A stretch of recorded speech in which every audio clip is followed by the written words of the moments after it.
I would oppose. You don't think I'm in the real world? I'm not saying no. I'm not saying that. I'm saying that your ideas are going to change as much as they play. Hang on, I will listen to what you have to say. That your ideas have changed in all likelihood from the time you were 10 to the age of 20. You don't think about things the same. Time spent with does not necessarily mean you're driven back.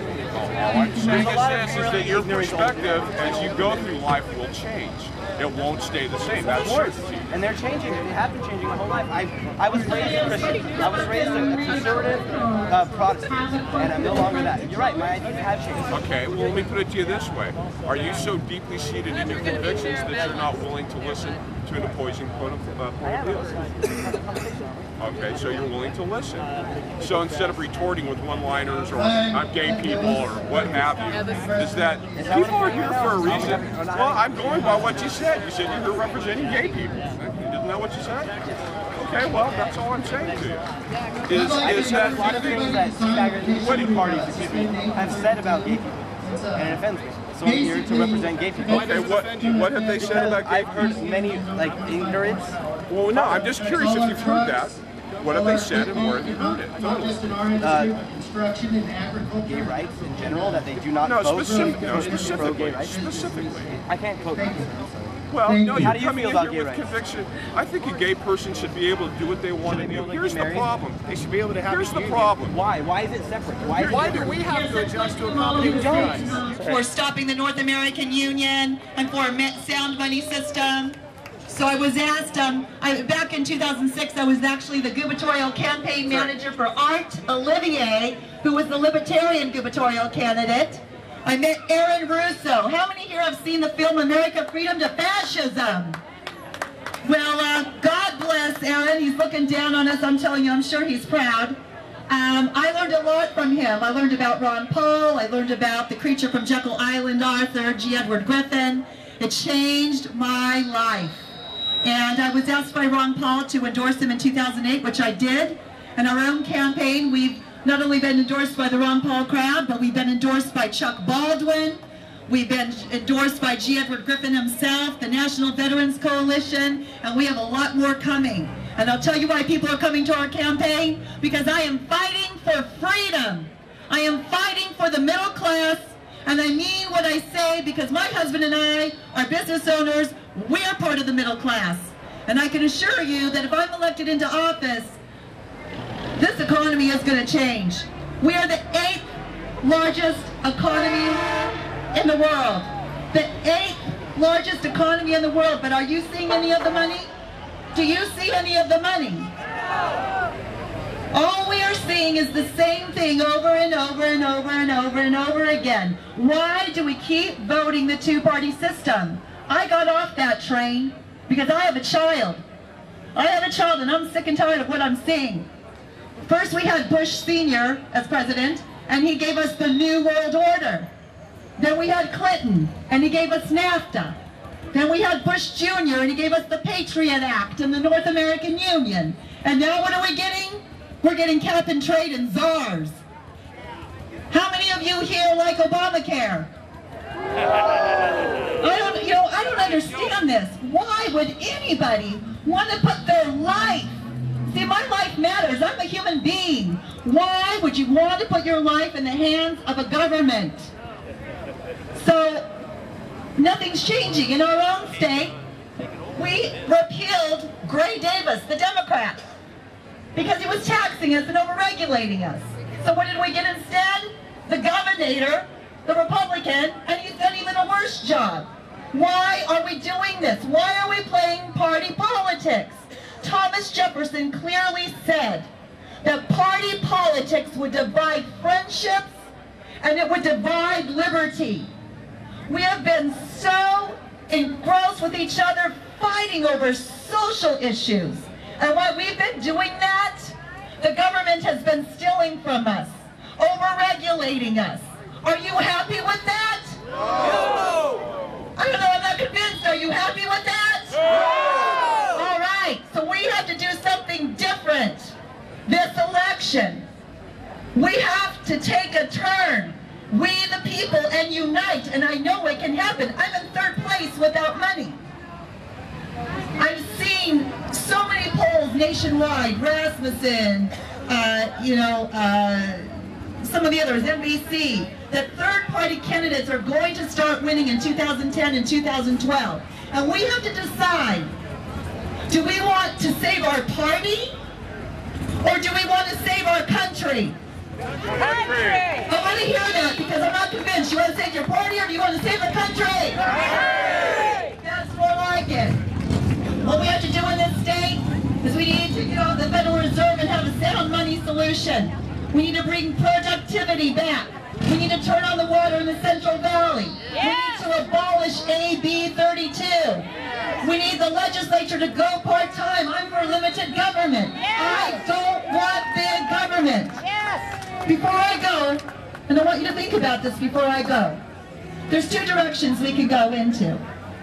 Communist big government or constitutional limited government. No, I know we say that. I want no fascist big government. No, I do not. I'm for limited government. I'm for limited government, but let me tell you something. Shalene Nightingale.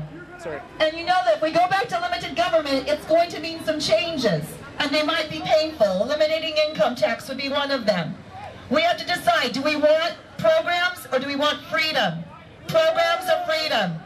Again, I want to thank you. He's young. Remember, he's been indoctrinated in a communist school system. He'll learn the moment he starts paying taxes. So, I want to thank you. I'm Shalene Nightingale, nightingaleforgovernor.com. God bless. Thank you, Shalene. Okay. We have about 15 minutes before our next speaker. Is there anyone that would like to come up and either pick out of our closed spaces, or would you guys like to, military comes out on the street, right-wing government takes over. They can't. They're broke. They're broke because the government taxes them overly. No. Class poverty does not exist. Everybody needs to turn out and support. Poverty less government, less taxes, more freedom, more liberty. Not everybody can be rich. There's going to be some people working at McDonald's, and those people aren't going to be able to pay rent. It's just a fact. And if so, you're going to either have to do in this system. You're either going to have to do one of two things. You're going to have to either give some social services, or you're going to over-police. You're going to have lots of police that when people are robbing shit are going to kick their asses. And that's the only thing that you're going to have an option. maintained. For it is the only safeguard How old are you? of our How old are lives. you? 63. Abraham I've been Lincoln. on this planet a little while. I've been You around guys for a must be while. getting I tired know of what it's listening like to to me work. now. I've been in the military and how I'm not about giving if I this put country music away. back on? I have buddies of mine that died. They're not going to give the country away either. 10 minutes until we have our next speaker, and our next speaker will be Catherine I don't really Bryson, think who's that running for DA. either party, I don't think the left or the right. Tell me what have you done for this country? No, I'm actually projecting just like people. What have you done for this country? What have I done? Yes. Are you really giving us anything? Well, I suppose I've helped out quite a few. I've helped organize. No, not people. But the country doesn't exist. It's just a collection of people. If I help out people... Young man, you're young and idealistic. I was that way once at one time. No, my question is how is limiting social services going to make anyone more free? That's my question to you. Just answer that. Social services is very taxing on the taxpayers. It's taxing on the taxpayers, yada, yada, yada. How are we going to get more free? It also encourages people not to work. If people... Okay, I'll give you that. I'll give you that. No. Otherwise, you realize it was We're taking back America. Okay. Let's say temporary help. How is on this time taking away temporary help going to make people more free? My answer is you take away social services, you get more bank robberies. Period. Well, what's your answer? How you doing today? I'm doing all right. You, how do you feel about today's event? How much do I want to take away? Well, I came here to see what was going on with my own eyes and mingle with the crowd. and I wound up talking to some guys that I used to work in the woods with. And we were all very clear about one thing, and that was that the working man and woman are the foundation for the whole country. And if the government and big business would do right by them, everything else would fall into place.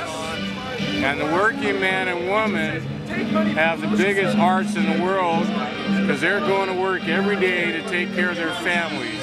And that's what heart is all about. And I think they have enough heart also to take care of people who are in need and support basic social programs for elderly people, disabled people, single mothers that are out of work, or people that are unemployed, like all the people that had great jobs a few years ago and now have lost their homes, their jobs, and are trying to hold their families together. So that's what I found here, and that's all that matters. Everything else, as far as I'm concerned, is a bunch of big business and political bullshit. And all these people that are here that are trying to do the right thing and take care of their families, I'm all for that. As far as the nutcase and the extremists and the racists, I haven't seen too many of those here. In fact, I haven't run into any, but I'm looking for them if they're here. And we'll have a talk with them too. That's why I came down here. As far as opposing the bailouts or ending the Fed, are there any issues like that you have common ground with the speakers on? The main thing that people need to understand is that when we went to war after the Clintons had the country with an excess of money to run everything, we squandered everything that we had as far as our economy. And then we sent a bunch of jobs to foreign countries instead of, and that was one of the things Clinton did that was wrong, is all that GAP and NAFTA, sending jobs to foreign countries for cheap wages instead of making the union strong here and paying people wages here to be producers. You can't be importers and consumers if you don't produce anything. That's ass backwards and everybody knows it. So that's the thing that people need to be talking about. Those are the real issues. And we haven't had a cost of living adjustment in this country in 30 years. So what good does it do to go out and work for low wages? Now you got this thing called the working poor. What kind of shit is that? I mean, if you work, you should make a decent wage like my dad did back in the 50s, a black man with a GED out of World War II who had a new house, new cars, and raised 10 kids on a basic labor wage. Now we got to go back to those days, and we can, and I think our generation knows it, and that's why you're seeing so much craziness. And if there's any kind of, and that's why Obama got elected in the first place. Because people want things to change from that stupid warmongering, spending all our resources and taking our jobs out of this country instead of being about the people that are the working men and women and the foundation for everything. All right, thank you for your time. Thank you. And I hope that goes somewhere decent. Access Humboldt, Channel 12. I hope so, man. If you get cable, Channel 12. Okay, man. Thank you. Thank you. You bet. Hey, Dave. How you doing? Thanks for all the good words on the interview, man. Hi, this is Larry Jackson, Blue Ox Radio. We're down here. We're just cranking it out 24 hours a day for your enjoyment. And we sure hope you like what we're playing. We welcome your suggestions. If you want to get involved, that's good too. We can always use more volunteers. I'd like to thank the folks at Prometheus Radio for giving us a hand getting this station started. I mean, this is radio the way it used to be. Probably the way it should be. Non-commercial, community-driven,